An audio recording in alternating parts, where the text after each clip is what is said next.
Hi everybody, my name is Ben Jerizer and welcome back to my channel. Guys, today I will be showing you all of the secrets that you may have missed in Piggy Branch Realities Chapter 2. Let's go!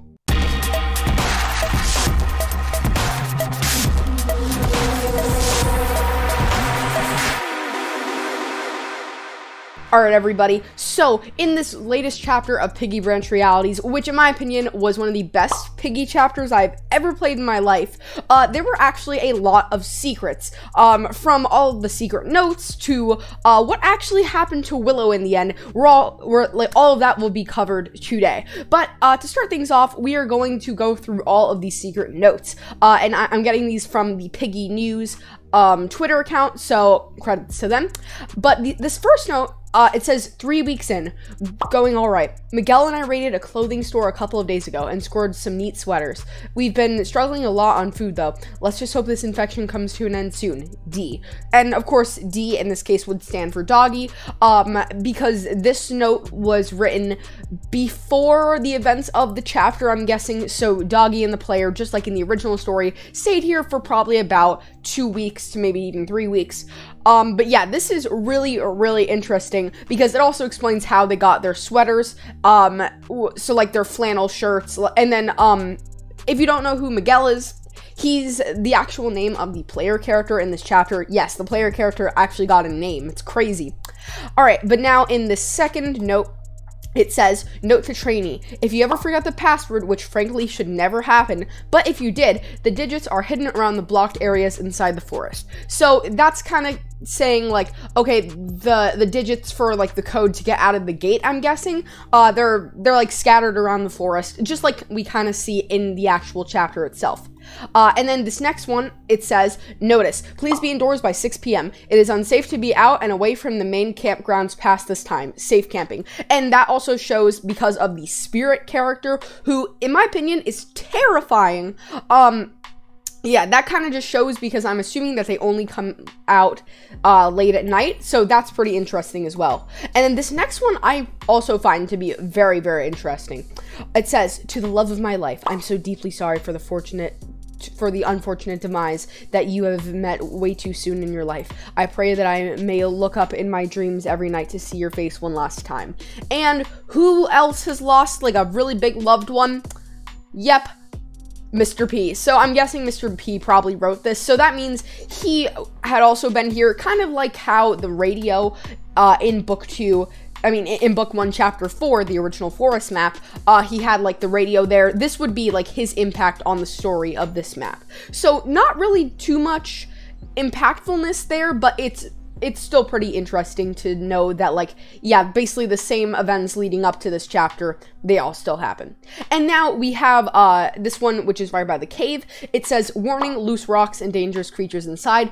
With the loose rocks, we kind of, I'm pretty sure that there's like some rocks that fall and whatnot, but that's kind of just a general warning. But then the dangerous creatures, I think that is relating to the bat, who I find to be very interesting because he's actually the very first Piggy who can fly, literally ever in any Piggy storyline. So that's just insane, and he's also absolutely terrifying. And then in this next note, it says, this forest will never be the same as it used to be. Ever since they stripped us from this place to turn it into a forbidden land for the public, it hasn't been the same. They did this just so they could film their corny horror movies. Even the graves are filled with artificial skeletons. So I guess that kind of explains why the skeletons in the map are like, they don't smell, and like, so the player doesn't make any remarks about that. But then we deserve to witness the real horror this forest has brought upon this town. And it says G as, or I'm trying to see, it's kind of blurry, but I'm pretty sure it says G. And for G, who do we know in the Piggy, like even in the original Piggy storyline, who really loved the woods, who always went to the forest, who has a certificate from the forest, Giraffe. So I think that Giraffe probably wrote this note sometime before the infection, even though we don't really see him in this chapter. That's kind of just something that I thought. And then this next one is also pretty interesting. It says, we will rise, we will rise, we will rise, and like a few times over. I'm guessing this is probably relating to the insolence or maybe some kind of secret cult surrounding this like spirit character in the chapter. I'm not really sure about that one, but I think that that just makes the most sense overall.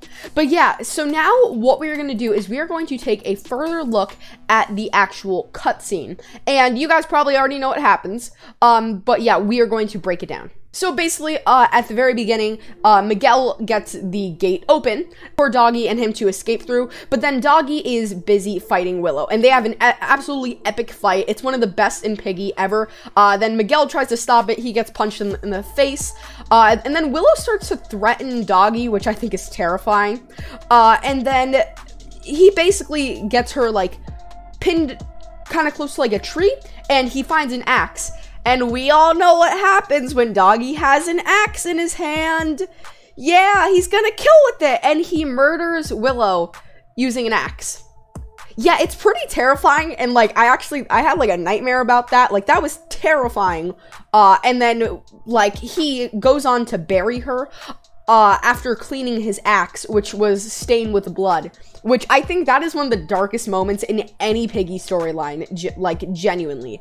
And then the player, while he's doing this, the player runs away because his friend that he thought, or the person he thought was his friend, just murdered a person. And that's pretty terrifying, not gonna lie. But then, yeah, Doggy puts down the axe and buries Willow, and then then he prays for forgiveness until he is found by Cruder. I'm thinking that's how you pronounce his name. But yeah, he is a crocodile.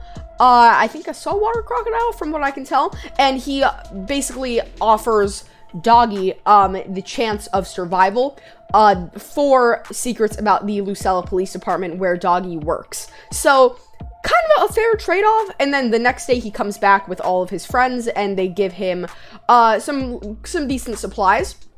But then they also give him something that I find very interesting. It is an axe made of pure bone, from at least from what it looks like. Also, Doggy has like a scratch on his eye. I don't know about that. That's a little bit weird. But yeah, when Doggy smells the axe, it's definitely made of pure bone, and it's probably fresh because it smells terrible, and he throws it.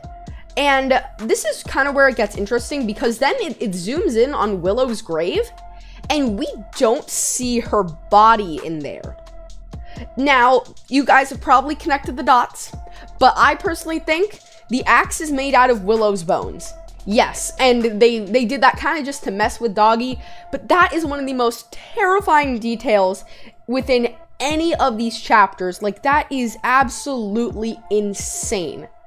But yeah, now for our final thing today, for the secrets, we are going to check out what the actual storybook page of this chapter says.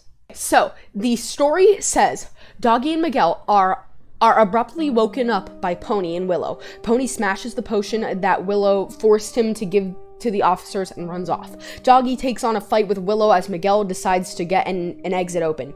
A mutated monster, mutated Antio, rises from the floor where the potion was smashed, and plenty of other infected and cursed monsters roam the forest. Miguel makes his way around them all and is able to find the code that opens up the gate of the forest. Miguel is ready to leave, but Doggy continues to fight Willow until he loses control of his anger and lodges an axe into Willow's head. Miguel runs away out of fright from someone he used to call friend, and Doggy decides to suck it up and bury Willow in the graveyard of the forest. After going back to his cabin, he's caught off guard by a mysterious person who's offering help at the cost of giving up useful information of the LPD.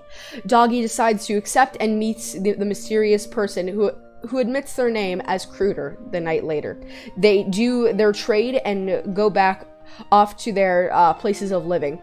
Doggy smells a terrible stench from the axe and decides to head to bed, but the remains of Willow are no longer in her grave. Lone Doggy was born.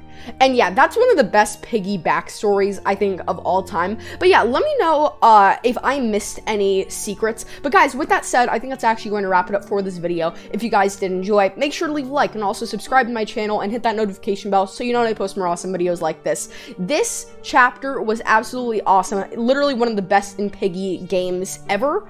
But yeah, and it was also riddled with secrets, and I think that that is one of the most dark and mysterious twists in any Piggy storyline. Once again, let me know your thoughts in the comments down below, and as always, thank you all so much for watching, and I will see you guys next time. Bye!